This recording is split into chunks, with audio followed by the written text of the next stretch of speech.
विपक्ष विपक्ष को मुझे लगता है ना कि सबसे पहले टेक्नोलॉजी को भी ध्यान देना चाहिए कि अब जो है ना ये लोग सबसे पहले जो पक्ष के लोग हैं, जो भाजपा के लोग हैं, वो सबसे पहले अधिकारियों को सेटिंग कर लिए हैं। देखिए, संगठन एक बहुत बड़ी चीज़ होती है।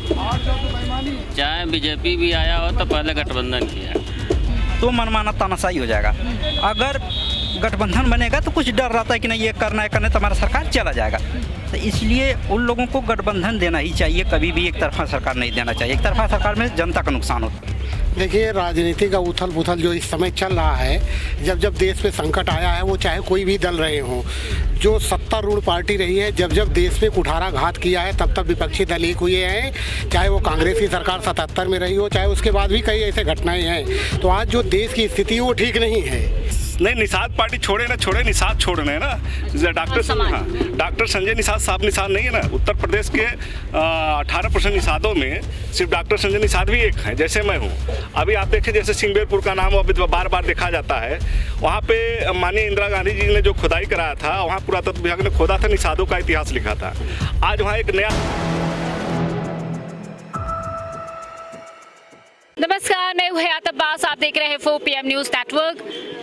आज विपक्षी दलों ने बैठक की है। क्या विपक्षी दल एकजुट होकर 2024 के लिए भाजपा को टक्कर देने के लिए तैयार हो पाएगा? इस बैठक के बाद क्या कुछ इसका परिणाम आता है? फिलहाल ये देखने वाली बात होगी कि क्या सभी विपक्षी दल एक हो जाएंगे 24 से पहले और भाजपा के किले को ढहने में कामयाब हो पाएंगे? यही सवाल का जवाब जानने के लिए आज हम जनता के बीच मौजूद हैं और जानेंगे कि विपक्षी एकता कितना कामयाब होगी और कितना भाजपा को इसका नुकसान पहुंचेगा, क्योंकि सभी विपक्षी दल जहां एक हो गए हैं तो कितना असर पड़ने वाला है बीजेपी पर।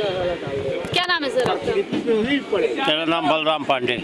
ये बताइए, आज सभी विपक्षी दलों की बैठक हुई। क्या लगता है 2024 के लोकसभा चुनाव से पहले जिस तरह विपक्ष एक हो रहा है, भाजपा को टक्कर दे पाएगा, कामयाब हो पाएगा? नहीं, कोई कामयाब नहीं हो पाएगा। आप बताइए सर। बिल्कुल कामयाब होगा। हाँ। और सरकार बदलेगी। किसकी सरकार बनेगी? हाँ? किसकी सरकार? मोर्चा की सरकार बनेगी इस बार 2024 में। किसकी?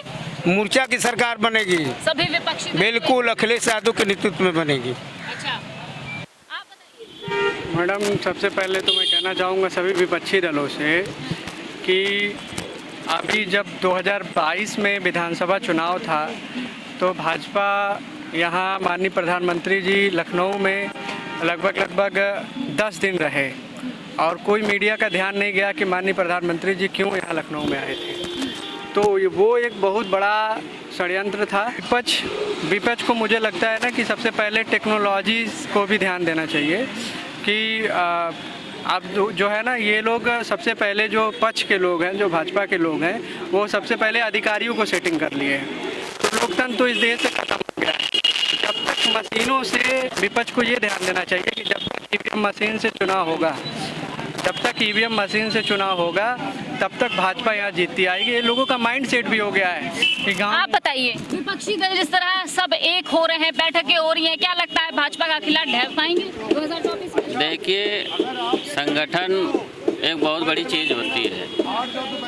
चाहे बीजेपी भी आया हो तो पहले गठबंधन किया। प्रयास करना तो अच्छी ही बात है और उसका इफेक्ट तो पड़ेगा ही। देखिए मैम, उसमें विपक्षी एकता में क्या कहा जाए। जब विपक्षी सब एकता हो जाएंगे तो फिर समाज कैसे विकास होगा? सबसे चाहिए विकास, रोजगार चाहिए लोगों को, युवाओं को रोजगार चाहिए। जब रोजगार मिल नहीं रहा, डेटे पर डेट बढ़ रहा है, कोई वैकेंसी निकल नहीं, क्या कर रहा है, तो क्या मतलब है फिर इसको सरकार को करने का? तो सबको वो कर दीजिए, सबको एक समान कर दीजिए। जब रोजगार मिलेगा नहीं, हम लोग आगे। अच्छा, विपक्षी ताकत को आप कैसे देखते हैं? क्या विपक्षी दल कुछ समाज में बदलाव ला सकता है? आप कैसे देखते हैं? भाई देखिए, विपक्षी अगर एक तरफा किसी को बना दिया जाए तो मनमाना तानाशाही हो जाएगा। अगर गठबंधन बनेगा तो कुछ डर रहता है कि नहीं ये करना है तो हमारा सरकार चला जाएगा। तो इसलिए उन लोगों को गठबंधन देना ही चाहिए, कभी भी एक तरफा सरकार नहीं देना चाहिए। एक तरफा सरकार में जनता का नुकसान होता है। सर, जिस तरह से विपक्षी सभी दल जो है एक हो रहे हैं, एकजुट हो रहे हैं, क्या लगता है 2024 में लोकसभा चुनाव से पहले भाजपा कहीं ना कहीं अब इसके सामने जो है असफल होती नजर आ रही है? जिस तरह से सभी ताकतें एक हो रही हैं, तो क्या लगता है इसका असर 2024 में देखने को मिलेगा? देखिए, राजनीति का उथल पुथल जो इस समय चल रहा है, जब जब देश पे संकट आया है, वो चाहे कोई भी दल रहे हों, जो सत्तारूढ़ पार्टी रही है, जब जब देश पे कुठाराघात किया है, तब तब विपक्षी दल एक हुए हैं। चाहे वो कांग्रेस की सरकार 77 में रही हो, चाहे उसके बाद भी कई ऐसे घटनाएं हैं। तो आज जो देश की स्थिति वो ठीक नहीं है। देश में लाइन आर्डर नहीं है, देश में बेरोजगारी है, देश में बहुत सारे ऐसे मुद्दे हैं, महंगाई है, हर मोर्चे पे सरकार फेल है। इसलिए आज 17 दलों का जो पटना में एक महागठबंधन का बैठक हुआ है 2000 तैयारी को लेकर के 2024 में कैसे देश को बचाया जाए। आज देश में जिस तरह से आप जंतर मंतर पे देखो बेटियों के साथ क्या हो रहा है, इस तरह पूरे देश में जो अराजकता का माहौल फैला हुआ है, ऐसा लगता है कि जैसे आपातकाल आ गया है देश में। तो उसको ध्यान में रखते हुए प्रमुख दलों के साथ जो 17 दलों ने बैठक किया है आज पटना में, वो 24 की आगामी रणनीति को लेकर के कि भाजपा को किसी भी हालत में देश से उखाड़ फेंकना है। जी सर, 2024 में टक्कर दे पाएंगे सभी विपक्षी दल जिस तरह एक हो रहे हैं? बिल्कुल, और मजबूती के साथ उत्तर प्रदेश में खासकर तो विपक्षी एकता जो अभी बन रही है, जो माननीय अखिलेश यादव या कांग्रेस या जो भी हमारे विपक्ष के हैं, पी और केंद्र दोनों में भारतीय जनता पार्टी की सरकार है। डबल इंजन की सरकार होने के बाद भी कहा था कि आरक्षण निषादों को दूंगा, निषादों के साथ वादा खिलाफी किया।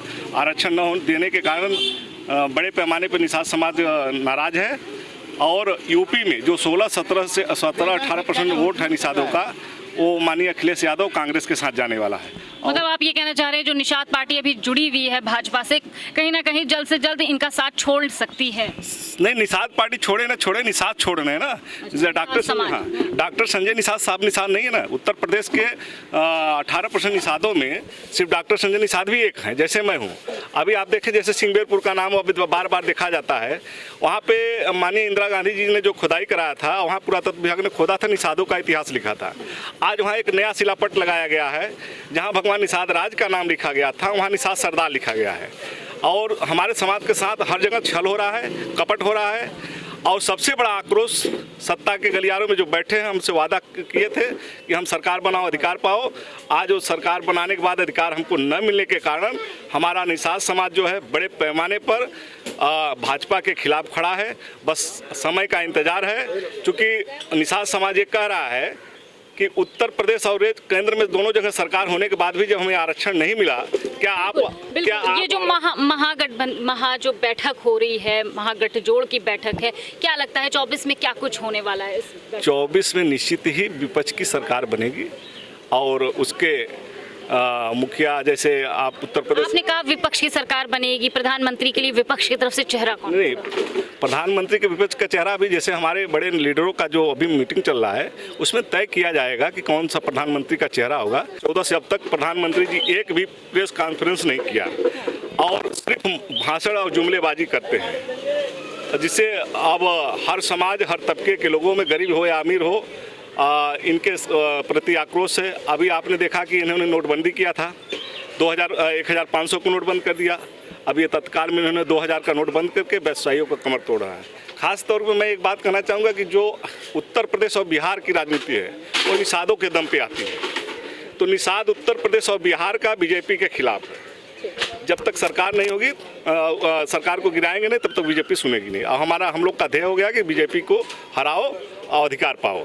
तो हमने जनता से बात की और कहीं ना कहीं जनता का मानना है जिस तरह से भाजपा सरकार की तरफ जनता के अधिकारों को नज़रअंदाज किया गया है, तो इसका कहीं ना कहीं फ़ायदा जो विपक्षी दल है उनको मिलने वाला है। 2024 में कहीं ना कहीं विपक्ष भाजपा को चुनौती देने में कामयाब होने वाला है। कैमरा पर्सन सत्यनारायण के साथ मैं हयात अब्बास, 4PM न्यूज़ नेटवर्क।